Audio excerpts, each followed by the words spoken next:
but we're all capable of overcoming. We all suffer, and we have to find a way to walk on from it in whatever way that is.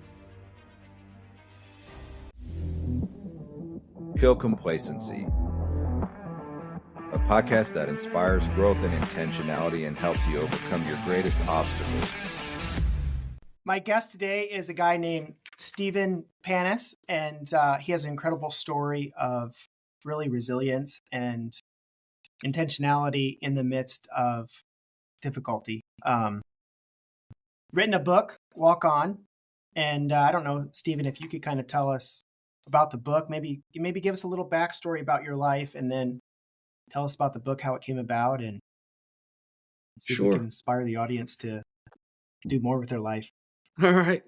Yeah. So I'm married to Kelly Panus, beautiful wife, and we have two boys, Jake and Liam.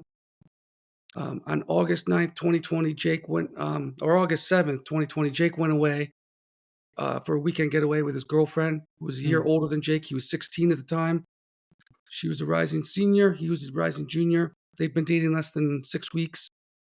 To Block Island, which is a small, tiny island off the coast of Rhode Island. It's about 2 hours from our house. They left on Friday morning, as I said. And on Sunday, around just after midday, my wife got a phone call from the mom that there had been an accident, and Jake was injured, and that was the only details that she had. We grabbed an overnight bag, and our younger son, Liam, hopped in the car and began to speed towards Rhode Island. And we were about 12 minutes into the drive when my wife's phone rang again. It was connected to the car speaker, and she answered. It was a doctor from Rhode Island. He introduced himself, and then he paused and said, "I'm sorry, I just pronounced your son dead." And everything pretty much went black. I needed to get over from the left lane where I was flying to exit the highway, which I did. And life as we knew it indelibly and profoundly changed in that moment, where your body goes into complete traumatic shock and disbelief. You really don't feel anything. And ultimately, as part of my recovery, and it took years, I didn't start writing the book until year 2. I wrote a book entitled Walk On to honor my son's legacy of lifting up others and spreading love and joy, and to support the 2 scholarships that we created to honor Jake, one at Pine Ridge Indian Reservation with Red Cloud Indian School, and the other at the University of South Carolina. Stephen, was writing the book healing for you? Not initially. I wrote to survive, and I wrote. It started out as a goodbye letter to Jake. Oh, okay. And over time, it evolved. I looked at Liam one day, and I realized I was 52 years old at the time. He was 11. How was an 11-year-old boy supposed to process losing his beloved older brother, who he adored and looked up to, respected? I was 52, struggling mightily, as was my wife. And I knew I had to do something for Liam. So I asked Liam to come outside, grab his buck knife, and meet me outside. He did. And we walked across our property over to an area where there were some mature old trees, and I had him carve off a swath of bark off the tree. And he obliged. Then he looked at me and said, "Now what, Dad?" And I said, "Now we're going to watch this tree grow new bark. We're going to watch it heal, and it's going to look different. It's going to feel different, maybe a different color. It's going to take time. But this tree has that capacity. And just like this tree, so does our heart. And I'm not going to lie to you, we're never going to be the same. But we are going to find a way to fix this hurt, or to lessen the hurt, if you will, and to find a way to walk on in our lives." And I wanted Liam not only to believe in me, but most importantly, to believe in himself, that we could do it together. It wasn't going to be easy. Our lives are indelibly altered in the worst way possible. We live with a huge void, but it was important. And after I did that, and I started to visit, I had a tradition with my boys where when Jake was old enough to read, I began to write Post-it sticky note messages every morning to him. And it continued with Liam when he was old enough to read. And the messages were quotes often from an array of known and unknown personalities, my own thoughts from time to time. And they really consisted of values and characteristics that I thought were important to have in life. And I was trying to impart wisdom and inspiration into their developing heart, mind, and soul. Mm-hmm. And I had to revisit those after Jake died because you question everything when a child dies, your belief system, your values. And I had to rediscover whether there was truth in everything that I had modeled for him and his Sure. brother. And in the process of doing so, that led to the genesis of Walk On, which the title takes on multiple meanings. First is we created a scholarship we created for Jake. It's called the Jake Panus Walk On Scholarship. At South Carolina, that term is pretty obvious. It's for a football player who walks onto the team and through grit and talent and hard work, perseverance, gets rewarded with a scholarship by the coach. The other scholarship was initially, and which was created prior to that walk-on scholarship, was just named the Jake Memorial Scholarship. It was created days after he died. Jake had visited Pine Ridge with a mission trip, and he came home from that experience a year before he died, greatly affected by the inequalities he witnessed, and he saw the differences between how he was growing up as a teenager and how they were growing up, and he wanted to make a difference there. He was excited to go back in 2020, but COVID canceled that. Then he died 2 months later. So when we went out to award the first scholarship at Red Cloud Indian School, the administrators, the Lakotas, asked me about the scholarship at South Carolina and why we chose Walk On, and I explained it to them, and they said that's very interesting because we have a different definition for Walk On. And I said, what is it? And they revealed that in their culture, they believe that death is not the end point of a linear pathway, that when you die, you walk on in your journey to the next step. And it was kind of like the universe brought it all together. And we renamed that scholarship at their insistence, the same thing, the Jake Panus Walk On Scholarship. And it's also what I've had to do and what Liam and Kelly have had to do is find a way to walk on from this tragedy.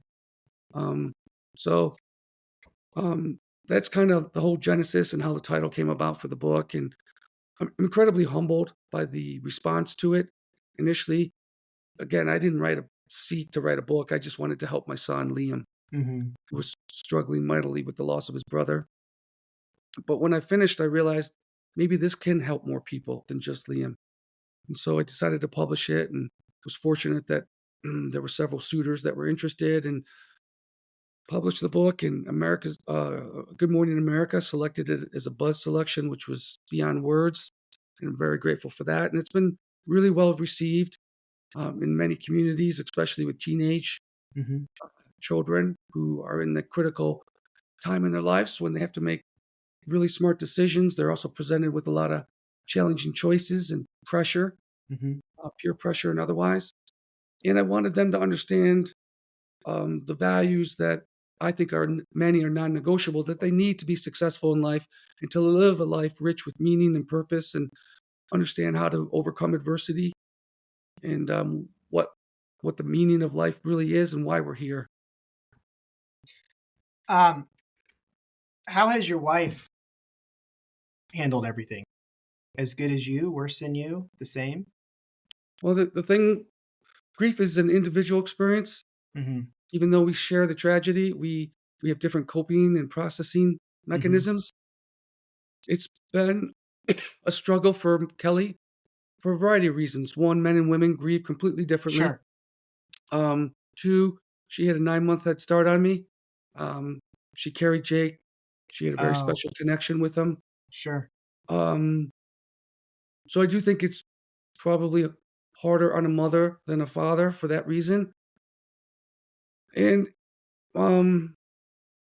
it's just been a challenge, to say the least. We're 4 years and 5 months into this. Like, I think today is 1,625 days. Yeah, I count. And she's having a tough time. The holidays are incredibly tough. Doesn't matter how long it's been. It could be 90 years and we're still going to feel this way. It's tough living where we live. We stayed here because Jake's little brother wanted to stay in the school system with his friends and all that, which I totally understand and respect, but it places Yes. An additional burden and challenge upon us. Jake left a very large footprint. He was a larger-than-life personality. Mm-hmm. He lived in every time zone, had friends from coast to coast, played sports, was very active, good athlete, so he played on a lot of travel teams and just knew people everywhere. And so just within our own community, there are triggers and reminders everywhere. Sure. So it's a challenge. I do anticipate we'll leave when Liam graduates high school for our own sanity and Gonna start mental over. well-being. Kel's doing as good as one can under the circumstances, but living with that void Mm-hmm. is a challenge. Mm-hmm. Over the years, I have been coached by countless mentors, and now I want to offer that to you as well. How? By Marty Hoffman's Life Coaching. This will be a 6-week program in which I will guarantee you will develop a more growth mindset. We will set goals and learn about the importance of the processes and habits behind those goals. I will also help you see your story differently as things happening for you, not to you. We will also be discussing your future self and give you clarity on who that is and what it looks like. For more information, please follow the link below or hop on martyhoffman.com and follow the coaching link. I can't imagine. I know it would be harder on my wife then, or maybe she would just show it more, and I would bury it more. That's the thing. Yeah, everyone reacts differently. I've been more public with my grief. Mm-hmm. It's what I needed partly, and Kelly's been more private, and I respect that, and she respects my decision to be more front facing with it. I do it honestly. It's really less about me and more about Jake. Sure. It allows me to be his father still. It allows me to take him to places, hear his name said, which is incredibly important to a bereaved parent. I was sitting in church just this past Sunday. I just sat down and a couple walked in and they passed me and the woman turned and said, "Hi, Jake." And she took a few more steps and she realized what she had said. She turned around a little sheepish and said, "Oh my God, I'm so sorry. I just called you Jake." And I said, I understood. When I first heard it, it's a little bit of a jolt to me. But I said, I realized how uncomfortable she was. And I just said, "Look, thank you for saying his name." Because people don't say their names. They don't want to talk about them often because it's uncomfortable. And the reality is that that's what bereaved parents want to talk about. It's Sure. our son, right? And it's not easy, but we tell everyone that is in our circle that we're going to talk about Jake, just as if he was still here. Sure. In many ways, he is. It's just in a different form. But that's the part of grief that our society struggles with because we don't spend a lot of time on grief. It's a foreign feeling. It's scary. Other parents don't want to be around it, thinking that they're going to attract that energy, if you will. And it's rife with challenges. This life, it's not for the faint of heart. Yeah. Talk to the listener, Stephen, about the process of. I mean, it took you a year to write the book, but can you walk someone through that's listening to this that is struggling with something, maybe not the same, but maybe similar? What are some things they can do to walk on to? Yeah, I mean, it's funny because grief comes in many forms, right? Sure. It's not just losing a child or losing someone you love. It's you lose a job.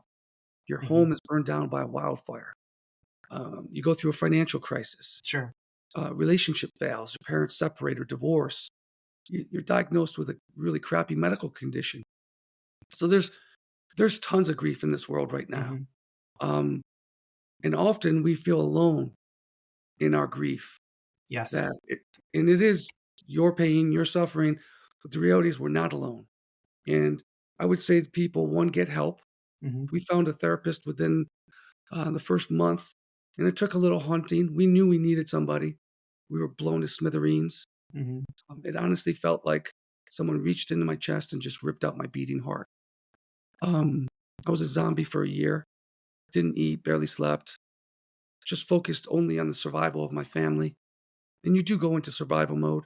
Sure. You feel helpless. There was nothing I could do to help my wife.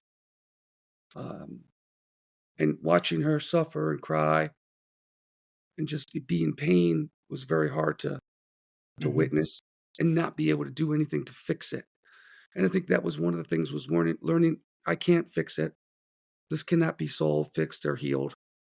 It can only be kind of carried, and you have to kind of arrive at your own place for that. I would Mhm. tell people that it's okay to feel not okay. It's okay to feel Sure. depressed, to not want to get out of bed, to not want to be social. You need to create your own boundaries. Definitely get help. Talk Mhm. to somebody about it. Ask for help. I've learned that our vulnerability is our strength. Mm. And as men, that's a challenging concept. Right? I was raised by a father who constantly preached, "Get knocked down, get back up again," and that refrain, is something I heard time and time again. And certainly, it applies to many things in life. But when you lose a child, especially a young child, suddenly and tragically, Mhm. without any warning, you don't just cry, you weep until your bones rattle. You are rocked to your core. You are Mhm. stripped, essentially naked, and you're just down to your bones and your soul and spirit. You feel fully exposed. You don't feel part of this world. Everything is just the world's just passing you by, and you're just a spectator who can't even catch up to any of it. Um, but despite feeling helpless, I never felt hopeless. Mm. I always felt like, and I was always an optimistic person, but I had many dark days. I'm not going to lie, but I held on to glimmers of hope, and I believed that better things would unfold. It would take time. It wasn't going to be snap of a finger. It Yeah. wasn't going to be easy. It was a process. Um, I I started by finding gratitude Yeah. in little things Yeah. because I think it's impossible, if not very difficult, to be grateful and unhappy at the same time. Mhm. And people would say, "Well, how can you be grateful? Your son died." And I'll give you a little story. Someone told me in the days and weeks after he died that I should be thankful that he was. I had 16 years with him, and when I first heard that, I was just like, "Shut the blank up!" Right? I'm like, "No, Yeah. that doesn't work." Right? And um, it just landed flat. You feel victimized. You take it personally. Like one day he's here, the next day he's not. It was like he was abducted by aliens, Mhm. just gone. We were left with an empty bedroom. Um, but a year later, I was lying outside and I was just looking up. I was lying on the grass, just looking up at the clouds float by, and I thought, what if he hadn't been in my life? Mm. And that's when I found gratitude for what that person had shared Mm. with me. That I wouldn't be who I am without Jake in my life for those 16 years. Mhm. Um, and so I did find gratitude. And I think being grateful for even the smallest of things, waking Sure. up, being grateful for, hey, I was able to get out of bed today, put on clothes, get out of my pajamas. I went to the grocery store for the first time in whatever. Um, being able to laugh again. It's the little things. And that's what you realize that one, you don't control. We think we control a lot on this planet. Mhm. And I felt like I certainly did, right? Until I didn't anymore. Mhm. Like I sent Jake away on a weekend getaway, supposed to come home on Tuesday. Instead, he dies on Sunday. Um, and he was a passenger in a vehicle that was operated recklessly and went off the road and crashed. The driver was charged with reckless driving Mm. and driving under the influence. And the driver was his teenage girlfriend. Mm. So I had much to be bitter and angry about, and I certainly was. But I also realized in order for me to move forward, and this took a while, it was at Did least a year. did she survive, Stephen? Yeah, Jake was the only one killed. There Okay. was another boy in the back seat behind Jake who was injured and airlifted. He recovered fully. Um, there was a total of when they started out, there was a total of 7 teenagers in that car Mm. SUV. The mother had handed the keys of her car to her daughter, blind to the fact that she was inebriated and Yeah. blind to the fact that putting 7 kids, teenagers, into a vehicle is against state law. And when I was able to finally forgive everybody, was when I was able to move on. Mhm. It did serve me no good to remain bitter and angry. Sure. It's not healthy. And again, it was a process. It wasn't just like, oh yeah, I forgive. It took a lot of reflection, prayer, meditation, just a lot of alone time, thinking Mhm. through everything and figuring out what I wanted. And I read a quote as I started year 2 from Aldous Huxley that really resonated. And it said, experience isn't what happens to a man, it's what a man does with what happens to him. Mm. And I realized that that's where I was at that crossroads. And then I was told a story about a 17-year-old boy from Texas who dove into a pool, misjudged the depth, Mm. he broke his neck, and he was paralyzed from the waist down. He was interviewed 20 years later, so now he's 37 years old, and they asked him how he got through the experience. And his answer was not only revealing, but it was remarkable. He said that I broke my neck. The accident broke my neck. It didn't break my spirit. Mm. That he thought his life was rich with abundance and meaning. And without the suffering, all the growth that he had achieved over the last 20 years never would have been possible. Mm. And that really left a mark on me. And I felt like I was at that crossroads, right? Just like he was. And I had to figure out, was I going to be defined by this tragedy or by my spirit to overcome it? Yeah. And it takes hope, never ceding to feeling hopeless. It Mhm. takes resilience, it takes determination and persistence and faith. It takes so many things, but what I realized was all the answers were inside of me. Mm. They weren't outside. They weren't coming from external things. It wasn't buying a new car wasn't going to make me happy or Yeah. fix my problem, or searching for happiness through any other external thing wasn't the answer. The answers lie within all of us, and we have to source them and mine them, and they're all there. And it happens for everyone. It's different, the timing and the process, because we're Mhm. all different. But we're all capable of overcoming. We all suffer. It's the first noble truth of Buddhism. Yeah. Life is suffering, and we have to find a way to walk on from it in whatever way that is. And then, for me, it's been about creating these scholarships and Mhm. awarding these scholarships to young men and women as they carry a part of Jake now with them. Very meaningful to me as his father. Um, it's about writing this book and helping other people. My life has completely changed. My work has changed. I've been called to do this now, to Mhm. speak and to share Jake's story. Jake's love and light continue to shine on many people, which is profoundly meaningful, and it fuels me. And I'm just kind of like a vessel. I tell people, when Jake comes through me, he was a very magnetic personality, electric, Mm. palpable energy that was contagious, a perpetual smile, and he was authentic and just had this innate ability to lift up people everywhere he went, Mm. really leaving a mark. And he's still doing it. It's just in a different way. If you want to wear a billboard of a message of kill complacency or live intentionally, then check out my merch store. It's www.mindsetshop.com. Mindset is with an X, so it's MINDXET shop, SHOP.com. Mindsetshop.com.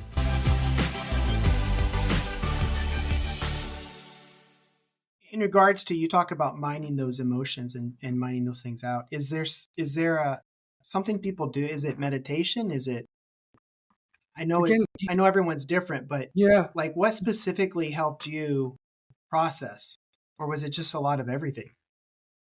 I read a lot, which Okay. was ironic in the sense that they say that reading is one of the activities that someone in grief typically doesn't move Mm. towards, because your brain can't process a lot. And my brain is completely different than what it was on August 8th, 2020.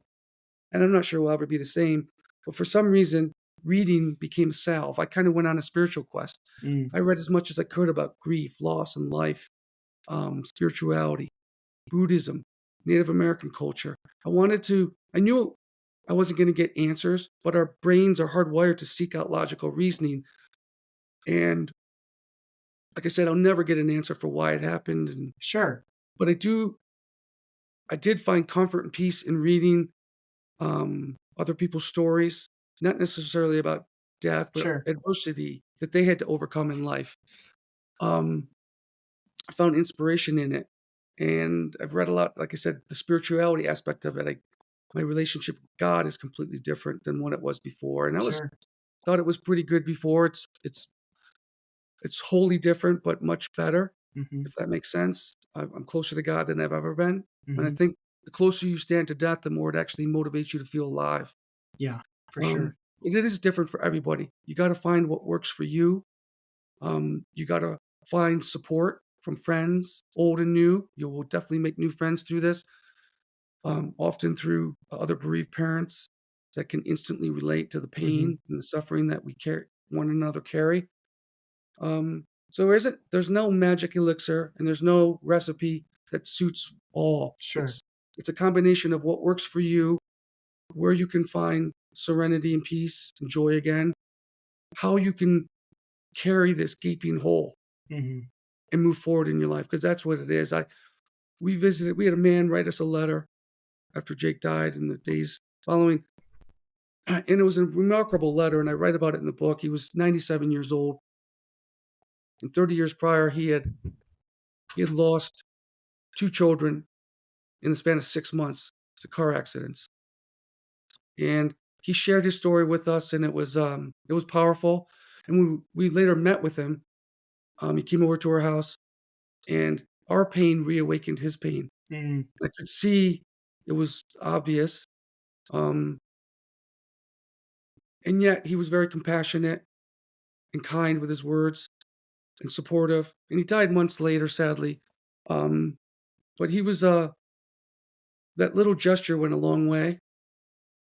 And it just, there are no words for it. You just find a way, because there's a choice, right? You walk on and live, or you crawl up into a ball and you don't live. And I have other children, Jake's little brother Liam. We have since have a foster daughter that has come into our world. And we don't use that word foster anymore. It started out like that, but she's our daughter. So I have other children that I need to be there for, as broken as I am. I need to find a way to get up every morning, to inspire them, to have fun with them. So that's, again, everyone has to find what motivates them and inspires them, and what they rely on, whether that's their faith, books, therapy. I just wanted to thank you guys for listening to the end. In closing, I just wanted to add that if this message resonates with you, if it aligns with your values, and something in it today triggered something, then you can also look me up on Facebook, LinkedIn, Instagram, YouTube. We are really trying to help people live more intentional lives, to kill the complacency with which they have subscribed to. I know there's many ways which I get sucked in all the time. So if this is beneficial, follow me there.